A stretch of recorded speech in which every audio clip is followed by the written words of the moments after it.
जरा सोचिए कि अगर आप अपनी प्रिपरेशन का एनालिसिस कर सकते हैं बिफोर एग्जामिनेशन, आप अपनी प्रेजेंटेशन का एनालिसिस कर सकते हैं ड्यूरिंग एग्जामिनेशन, और आप अपनी एरर को आइडेंटिफाई कर सकते हैं, लोकेट कर सकते हैं जस्ट आफ्टर द एग्जामिनेशन, तो दोस्त तुम एक सच्चे सीएशेंट हो। Welcome to the club. Hello everyone, आज की इस क्लास में हम डिस्कस करेंगे सीए फाउंडेशन जनवरी 2026 के एग्जामिनेशन का ओवरऑल एनालिसिस। अब इस एनालिसिस से हर वो बच्चा जिसने जैन 2026 एग्जाम दिया है, व्हाट नेक्स्ट, उसको इसमें हेल्प मिलने वाली है। और वहीं वो बच्चा जो सीए फाउंडेशन मई 2026 में अपना अटेम्प्ट के लिए खुद को अपीयर करने वाला है, उस बच्चे को पता लगेगा लेवल ऑफ क्वेश्चन पेपर क्या रहता है फ्रॉम पास्ट 4 अटेम्प्ट्स, है ना। लेवल ऑफ क्वेश्चन पेपर क्या रहता है, क्वेश्चन पेपर का बेस क्या रहता है, हमें प्रिपरेशन को, प्रेजेंटेशन को और एरर को एनालिसिस करने में एक फुल फ्लो चार्ट आपको देने वाला हूं। सो मेक श्योर कि इस वीडियो को लाइक करके आप इस चैनल को सब्सक्राइब भी जरूर कर लो। आओ जरा शुरुआत करते हैं। सबसे पहले देखो, जब हम मई 2026 के लिए प्लान कर रहे हैं, ध्यान से मेरे वो सारे बच्चे जिन्होंने जैन 2026 में अभी एग्जाम लिखा है, उनका आज पेपर खत्म हुआ है, बड़े आराम से वीडियो को ध्यान से सुनना। आओ जरा, सबसे पहला काम क्या करना है, आपको अपनी प्रिपरेशन को एनालिसिस करना है ना। खुद में सेल्फ एक्चुअलाइजेशन जोन में जाना है, एक बार सोचना है, बहुत वेट नहीं करना है, एक बार खुद को देखना है कि जो प्रिपरेशन रिक्वायर्ड थी क्या उसी फेज में, उसी पेस में सही मायने में प्रिपरेशन हुई है।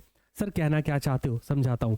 अकाउंट्स का सिलेबस आपने करा, बिजनेस लॉ का सिलेबस करा, बहुत सारे बच्चे मैं देख रहा था जब मैं रिवीजन दे रहा था बिजनेस लॉ का, हजारों बच्चे ऐसे थे जो ये कह रहे थे सर इंडियन कॉन्ट्रैक्ट एक्ट छोड़ दे तो चलेगा क्या। और पता ही बात कब कह रहे थे, एग्जाम से 5 दिन पहले, है ना। याद है वो 50 मार्क्स वाली वीडियो जहां पर हमने full Indian contract act, Indian partnership act के हर इंपॉर्टेंट टॉपिक को यूट्यूब पे लाइव रिवाइज करवाया था। उसमें हजारों बच्चों का एक कंसर्न था, बहुत सारे बच्चे जिन्होंने सीटीसी क्लासेस की ऐप इंस्टॉल कर ली, तो चैट में आके उन्होंने हमसे पूछा ये बात, सर कॉन्ट्रैक्ट एक्ट छोड़ दे चलेगा क्या। सर अभी तक पढ़ा नहीं है। सोचो जिस बच्चे का 5 से 6 दिन बाद एग्जाम है, अगर वो ये प्रश्न पूछ रहा है सर 32 नंबर का एक चैप्टर ही पूरा छोड़ दे क्योंकि पढ़ा नहीं है, तो प्रिपरेशन एनालिसिस। दूसरा सर प्रेजेंटेशन एनालिसिस। आप सबको पता है कि पेपर लेंदी आता ही आता है, इसमें कोई दो राय नहीं है, आता ही आता है और आएगा, मतलब कोई सेकंड थॉट है ही नहीं।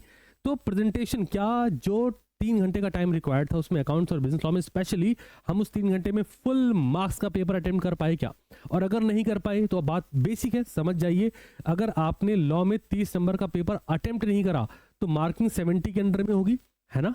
मतलब 40 नंबर के आसपास होने की प्रोबेबिलिटी बहुत ज्यादा आई, अनटिल अनलेस कि जो 70 नंबर आपने अटेम्प्ट किया बिल्कुल श्योर शॉट लिखा है, एकदम सही लिखा है जितना रिक्वायर्ड था।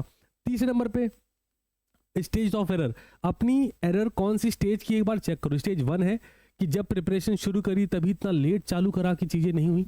स्टेज 2 है कि प्रिपरेशन तो करी बट रिवीजन नहीं करा। जैसे अगर मैं बात करता हूं सीटीसी क्लासेस की, बैचेस की, हमने उसमें 3 डिटेल रिवीजन दिए। When I am saying 3 detail revision, ये बहुत बड़ी बात है, डिटेल रिवीजन। अब कोई भी बच्चे से आप पूछोगे, फीडबैक लोगे, पता भी पड़ेगा तो क्या डिटेल रिवीजन हुए कि नहीं हुए, चैप्टर वाइज टेस्ट लिखे गए कि नहीं लिखे गए, फुल फ्लैश 100 मार्क्स का पेपर देखकर लिखा गया कि नहीं लिखा गया, पीवाईक्यू, एमटीपी, आरटीपी के क्वेश्चंस एटलीस्ट पहले 3 अटेम्प्ट के प्रैक्टिस हुए कि नहीं हुए। ये स्टेजेस ऑफ एरर्स को लोकेट करना बहुत जरूरी है। देन आफ्टर, अब बात करते हैं मई 2026 बच्चों के लिए। तो आप एक काम करिएगा, टेलीग्राम ज्वाइन कर लिएगा सो दैट वहां पर जो भी नोटिफिकेशन हो आपको मिलती रहे, है ना। और मई 2026 वाले बच्चे, अब देखो इनमें से भी आपको एक सच्ची बात पता है क्या है, ये बात का एक्सेप्टेंस लेना, इसमें कोई बुराई नहीं। बच्चे मेरी बात बहुत ध्यान से सुनो, इस बात का एक्सेप्टेंस लेना कि इंस्टीट्यूट जो रिजल्ट की पासिंग परसेंटेज है वो बहुत लेके जाएगा तो भी 20% लेके जाएगा। मतलब बहुत क्लियर है कि 80% बच्चे, 75% बच्चे मिनिमम एग्जाम में क्लियर नहीं करने वाले। तो क्या वो सितंबर 26 के लिए वेट करेंगे? मैंने कहा नहीं, मेरी बात सुनो, सीटीसी क्लासेस पे मैं तुम्हारी हेल्प करने के लिए रेडी हूं, बट स्टिल तुम्हें एक डिसीजन लेना पड़ेगा कि तुम अपनी खुद की भी हेल्प करो। मई 2026 में जाना है, लेकिन ये बात दो क्या होगा मार्च के फर्स्ट वीक में, है ना। मैं अभी बता रहा हूं आपको, अराउंड 3 मार्च से लेके 5 मार्च के बीच में आपका रिजल्ट डिक्लेयर होगा, ठीक बात है ना। 3rd ऑफ मार्च से लेके 5th ऑफ मार्च के बीच में आपके रिजल्ट डिक्लेयर होंगे। तो क्या तब तक का वेट करेंगे? पूरा लगभग 1 महीने 10 दिन छोड़ देंगे ऐसे कि कोई बात नहीं देखी जाएगी? नहीं, अगर आपको जरा भी डाउट है, किसी भी सब्जेक्ट को लेके जरा भी डाउट है, एग्रीगेट को लेके डाउट है, आपको अपनी प्रिपरेशन को वापस से उसी पेस में लेके स्टार्ट करना चाहिए। ठीक बात है, आगे आइए। लेवल ऑफ पेपर, बहुत सारे बच्चे जानना चाहते हैं सर लेवल ऑफ पेपर अभी तक क्या रहा है। तो मेरी बात सुनो, अभी तक अगर हम 25 वाले सीरीज से देख रहे हैं, जून 24 सिलेबस न्यूज की में आया था, सितंबर 24 में दूसरा पेपर हुआ था, जून 24 का पेपर बहुत बेसिक था, बहुत बेसिक था। सितंबर 24 में इंस्टीट्यूट ने थोड़ा स्टैंडर्ड सेट करा। जैन 25 से जाके जो पेपर का लेवल रहा है वो मॉडरेट एवरेज यही रहा है। अब यहाँ पर कुछ जैन 26 वाले बच्चे होंगे मुझसे नाराज भी हो जाएंगे कि सर आप ये कह रहे हो कि जैन 26 में पेपर अकाउंट्स का पेपर इजी एवरेज था, लॉ का पेपर इजी एवरेज था। अगर तुमने सच में पढ़ा था तो तुम मेरी बात से 100% सहमत हो। पोल सीटीसी क्लासेस के कम्युनिटी टैब पे पढ़ा, वहां भी चेक कर सकते हो। मेजॉरिटी ऑफ द स्टूडेंट्स का यही कहना है कि पेपर इजी था, और पेपर हमने भी देखा है ना दोस्त, है ना। बिन्स लॉ का पेपर का सोल्यूशन भी आपको प्रोवाइड करा है, पेपर इजी ही था। एवरेज जो लिखा है बस इसलिए कि पेपर लेंदी होता है, तो कुछ नए बच्चे जो पहली बार अटेम्प्ट करते हैं वो रिलेट नहीं कर पाते, उन्हें लगता है यार कि पेपर इतना लेंदी क्यों आ रहा है। तो पेपर एवरेज उनके कंटेक्स्ट से बोल रहा हूँ, बाकी पेपर इजी था in comparison to previous attempts. तो सर क्या हम ये मान लें कि इस बार मई 2026 में पेपर इजी आएगा? सर इंस्टीट्यूट कोई पैटर्न फॉलो नहीं करता, ये बात बहुत जल्दी से एक्सेप्टेंस में डालिए। तो अगर हम देखें कि रिजल्ट का जो पासिंग परसेंटेज है वो अगर बहुत मैक्सिमम भी चला गया ना बच्चे, बहुत मैक्सिमम चला गया, तो भी वो 20% जाएगा। सर मतलब अगर 1 लाख बच्चा पेपर लिख रहा है तो 20,000 बच्चे ही क्वालिफाई होंगे।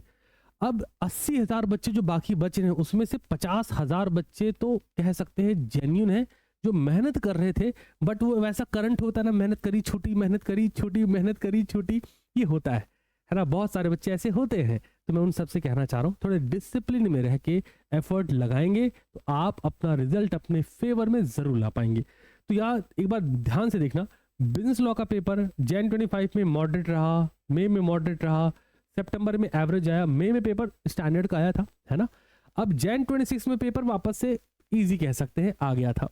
बाकी अगर आप एक चीज देखें, बिजनेस इकोनॉमिक्स पेपर जैन 25 में थोड़ा सा एवरेज था, बाकी ये एक पैटर्न फॉलो करता है और ये पैटर्न फॉलो करता चला आ रहा है, इसमें कुछ अलग नहीं है।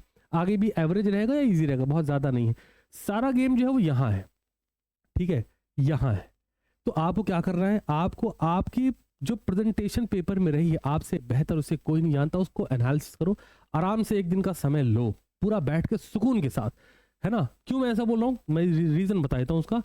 क्योंकि हम लोग डिटेल क्लास का शेड्यूल आपसे शेयर करेंगे कब, 26 जनवरी को 12 बजे, ठीक है। आपको यहाँ मौका मिल जाए, सीटीसी क्लासेस की ऐप जरूर इंस्टॉल कर लीजिएगा, बहुत हेल्प होगी आपकी फॉर श्योर। अब आइए क्वेश्चन पेपर का बेस। तो जैसा मैंने बताया बच्चे अभी कि लेवल ऑफ पेपर आपको समझ आ गया ना कि पेपर एवरेज और मॉडरेट कैटेगरी में जाता है। पेपर थोड़ा सा लेंदी हमेशा रहेगा, मई 26 में भी रहेगा, बट अभी तक मॉडरेट रहा है। इस बार पेपर थोड़ा सा इजी और एवरेज साइड पर गया है, बट इस पैटर्न को इंस्टीट्यूट रिप्लिकेट नहीं करने वाला। हाँ, यहाँ से उन बच्चों के लिए मैसेज है जो बच्चे ये सोच रहे थे कि जैन में छोड़ देते हैं सीधे मई में देंगे। जिन बच्चों ने जैन 26 को स्किप करा होगा वो इस बात से बिल्कुल रिलाई कर रहे होंगे कि काश दे दिया होता पेपर। और अगेन मैं ये भी बोल रहा हूँ कि मई 26 में ऐसा कहीं लिखा नहीं कि पेपर टफ हो जाएगा, मॉडरेट हो जाएगा। क्या पता कि पेपर एवरेज साइड में रहे और आप बेहतर परफॉर्म करके मई 26 में क्लियर कर जाएं। मैं नए बच्चों को बोल रहा हूँ ये बात। चलिए, तो क्वेश्चन पेपर का बेस क्या रहता है, आप अकाउंट्स का पेपर उठा लीजिए। Majority of the question ICAI module के ही रहे हैं, मैं ये प्रूव कर सकता हूँ, है ना। आप चाहेंगे तो मुझे बताइए कमेंट बॉक्स में, मैं आपको अकाउंट्स का पेपर का सोल्यूशन प्रोवाइड कर दूंगा। यू विल बी सरप्राइज्ड कि इलस्ट्रेशन और प्रैक्टिकल प्रॉब्लम्स को मिस करके क्वेश्चन बन गए हैं। 80% 80 नंबर का क्वेश्चन मॉड्यूल से एज इट इज उठ के आ गया है। बाकी MTP RTP क्या रहता है। तो ICAI का मॉड्यूल, जब मैं बोलता हूँ ना कि ICAI का मॉड्यूल कवर करो, चैप्टर वाइज कवर करो, अब उसमें बुक उनकी MTP RTP PYQ एटलीस्ट आपको कम से कम 3 अटेम्प्ट की करनी है। मैं देखता हूँ बहुत सारे बच्चे क्या करते हैं कि वो YouTube पे रिलाई करते हैं कि हम एकदम एंड तक देखेंगे, समझेंगे, सीखेंगे। बच्चे मैं भी आपको प्रोवाइड करूंगा YouTube पे, टेंशन मत लो, बट आपको एक प्रॉपर शेड्यूल फॉलो करना पड़ेगा, ये बात दिमाग में रखिएगा, ठीक है ना। एक प्रॉपर शेड्यूल फॉलो करना पड़ेगा अगर आप सच में चाह रहे हैं कि अपने एग्जाम क्लियर करना ही है। आ जाइए, कंसेप्ट एग्जाम्पल बिजनेस लॉ। मैं बात बहुत जिम्मेदारी से कह रहा हूँ, अगर 1 लाख बच्चा पेपर दे रहा है तो उसमें से 70,000 बच्चे ऐसे होते हैं, 70,000 बच्चे ऐसे होते हैं जो किताब को पूरा पढ़ते ही नहीं, वो शॉर्टकट्स, मिमिक्स और वीडियोस देख के ही खुश है। और जबकि सिलेबस बहुत डिटेल में पढ़ेंगे तभी आप पेपर में अपना आंसर डिटेल में लिख पाएंगे, और तभी इंस्टीट्यूट आपको मार्क्स प्रोवाइड करेगा, not just on foundation level, CA inter level पर भी, कॉर्पोरेट एंड अदर लॉ में भी जब आप बुक की ही लाइन बाय लाइन लैंग्वेज लिखते हैं ना, तब लॉ में मार्क्स मिलते हैं। इस बात को सबको समझना होगा। जब आप नहीं समझते फिर आप शॉर्टकट्स पर बिलीव करते हैं कि एक एक दो दो लाइन की स्टेटमेंट में आंसर कंसेप्ट पता लग जाए बस, नहीं, उससे आंसर फ्रेमिंग नहीं होती है। तो ये बात समझिए। एग्जाम्पल्स आईसीए को उन्हीं की मॉड्यूल वाले चाहिए होते हैं। पासिंग परसेंटेज मैक्सिमम मैंने आपसे बता दिया कि भाई साहब 20% के आसपास रहेगा। क्यों रहेगा? नंबर ऑफ रिवीजन एक बार चेक करिए।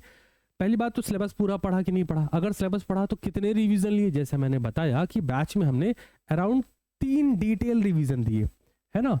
When I'm saying detail revision, it's not a one shot, ये वन शॉट वाला रिवीजन नहीं है। एक एक चैप्टर में 2-2, 3-3 दिन लगा के रिवीजन दिए हैं। बिफोर आफ्टर इफेक्ट बच्चे को क्वेश्चन प्रैक्टिस करने को दिया है। बच्चे को तब तो पता पड़ेगा ना कि एफर्ट कहाँ लगाया जा रहा है। समझ रहे हो ना दोस्त। अब डिटेल रिवीजन बहुत इंपॉर्टेंट है। तो मैंने आपको बताया, अब स्ट्रैटेजी क्या रहनी चाहिए स्टूडेंट की कैटेगरी में ध्यान दीजिए। अगर आप वो बच्चे हैं जो जैन 2026 में अपीयर हुए हैं तो वही 3 काम करिए। प्रिपरेशन अपनी एनालिसिस कर लो, प्रेजेंटेशन पेपर में कैसा किया उसको एनालिसिस कर लो, और देन आफ्टर आपका जो एरर रहा है तो कौन सी स्टेज पे एरर हुआ उसको लोकेट करो, सो दैट आप उसको रेक्टिफाई कर पाओ। रेक्टिफिकेशन ऑफ एरर पढ़ा है ना बच्चे, तो स्टेज ऑफ एरर को लोकेट करो। क्या फुल सिलेबस पढ़ा था, किताब पूरी पढ़ी गई थी, क्या सिर्फ वीडियो पे रिलाई तो नहीं किया था, क्वेश्चन प्रैक्टिस हुए थे क्या 3 अटेम्प्ट के एमटीपी आरटीपी पीवाईक्यूज को चैप्टर वाइज लगाया था क्या। कि मान लेते हैं एग्जांपल के लिए आपने इंडियन कॉन्ट्रैक्ट एक्ट फिनिश करा, तो इंडियन कॉन्ट्रैक्ट एक्ट का पीवाईक्यू आरटीपी और एमटीपी पे पिछले 3 अटेम्प्ट में जो जो क्वेश्चन आया था क्या वो पूरा लगाया गया।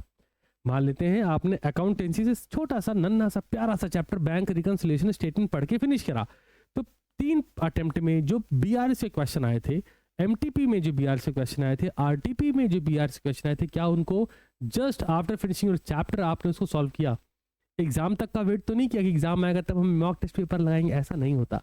चैप्टर वाइज लगाया जाता है, उसके बाद फिर फुल फ्लेज लगाया जाता है, प्रोसेस होता है। चलिए, तो बता दिया। अगर जैन 26 वाले हो तो वो 3 चीजें काम कर लो, और मे 26 वाले हो तो आपको यहाँ से बहुत बेहतरीन लर्निंग मिल रही होगी। मुझे प्लीज कमेंट बॉक्स में जरूर बताइएगा कि आपको ये लर्निंग कैसी लग रही, अच्छी लग रही कि हाँ यार इस पर काम करना है अपने को, है ना। कैसे पढ़ना है अप्रोच पता लग रही है, लेवल ऑफ पेपर पता चल रहा है, क्वेश्चन पेपर का बेस पता चल रहा है, आप अपनी प्रिपरेशन को बहुत शानदार कर पाएंगे। और आखिर में ध्यान दीजिए, मई 2026 का जो एग्जाम स्ट्रैटेजी है, जैसे हमने बोला डिटेल स्ट्रैटेजी लिए क्या करो, प्रिपरेशन एनालिसिस, प्रेजेंटेशन एनालिसिस और एरर को लोकेट कर लो, काम बन जाएगा। और अगर आप मई 26 की प्रिपरेशन कर रहे हैं आपको भी सेम काम करना है। फोकस कहाँ करना है जी, हमने कहा फोकस करना है ICAI के मॉड्यूल पर, वो भी डिटेल। कोई शॉर्टकट नहीं पकड़ना, अदरवाइज रिजल्ट 80% की कैटेगरी तरफ ढकेलेगा आपको। और आखिर में क्लासेस की डिटेल मैंने जैसा बताया, CTC क्लासेस की ऐप इंस्टॉल कर लीजिएगा। वहां पर हम लोग 12 बजे 26 जनवरी बैचेस शेड्यूल कर देंगे। और आखिर में टेस्ट सीरीज वगैरह भी जल्द ही प्रोवाइड करी जाएगी। मुझे आप सारे बच्चे अपना एक्सपीरियंस जरूर बताइएगा in the chat box, and I believe कि हर वो बच्चा जो मई 26 के लिए अपीयर कर रहा है, बच्चे बात समझिएगा, अगर तो आप एक फ्रेशर हो तो आपको चिंता नहीं करनी, डिटेल क्लासेस में आएंगे आप बहुत मजे करेंगे। अगर आप एक रिपीटर हो तो आपको preparation, presentation and error in तीनों पर काम करना है। आराम से बैठ कर सब्जेक्ट वाइज अकाउंट्स में, लॉ में, मैथ्स में, इको में खुद से लिखो, चेक करो क्या सिलेबस पूरा हुआ, क्या 3 बार रिविजन हुआ, क्या chapter wise PYQ MTP RTP लगाए गए। ये नहीं कि किताब क्या होता है, यूट्यूब पे ये सब है ही नहीं, कहीं नहीं, किसी प्लेटफॉर्म पे नहीं है कि हमने चैप्टर वाइज काम करा, क्योंकि बहुत मेहनत लगेगी वहां पर ना। तो ये सब हुआ है कि नहीं, अगर आपने ये सब करा है तो आप एग्जाम क्लियर कर रहे हैं, कोई टेंशन नहीं लेनी, सीए इंटरमीडिएट के लिए तैयार हो जाओ। बट अगर इन सब चीज़ों में मिस्टेक रही है, 3 डिटेल रिवीजन नहीं हुए, टेस्ट वगैरह नहीं लिखे गए हैं, तो आपको आपका रिजल्ट पता होना चाहिए। रिजल्ट तक का वेट नहीं करेंगे कि मार्च का फर्स्ट वीक में रिजल्ट आएगा तब तक का वेट करेंगे, क्योंकि अगर तब तक का वेट करा तो आपको मई 26 के लिए सिर्फ 50 दिन मिलेंगे, जो कि कहीं न कहीं गलत होगा, है ना। I wish you all the very best. मैं तो देखो दिल से चाहूंगा कि मेरा हर एक स्टूडेंट जो मुझे आज सुन रहा है वो बड़े प्यार से एग्जाम क्लियर कर ले जाए, बट रियलिटी आपको ही पता है। तो मैं चाह रहा हूँ कि आप सारे बच्चे जो जैन 26 वाले हैं अपनी प्रिपरेशन को एनालिसिस कर लें अच्छे तरीके से, है ना। और जो मई 26 वाले हैं उनको जो बातें बताई उन पर ध्यान रखेंगे। और 26 जनवरी 12 बजे हम लोग क्लास शेड्यूल कर रहे होंगे, बैच शेड्यूल कर रहे होंगे, डिटेल क्लासेस होने वाली हैं, उसको हर हाल में आपने ज्वाइन कर लेना है। ठीक है जी, that's all from my side. Thank you so much for coming in this video, watching this video till the end. Video जो बच्चे May 26 की प्रिपरेशन कर रहे हैं उनसे शेयर करके उनकी भी हेल्प ज़रूर करिएगा। All the very best.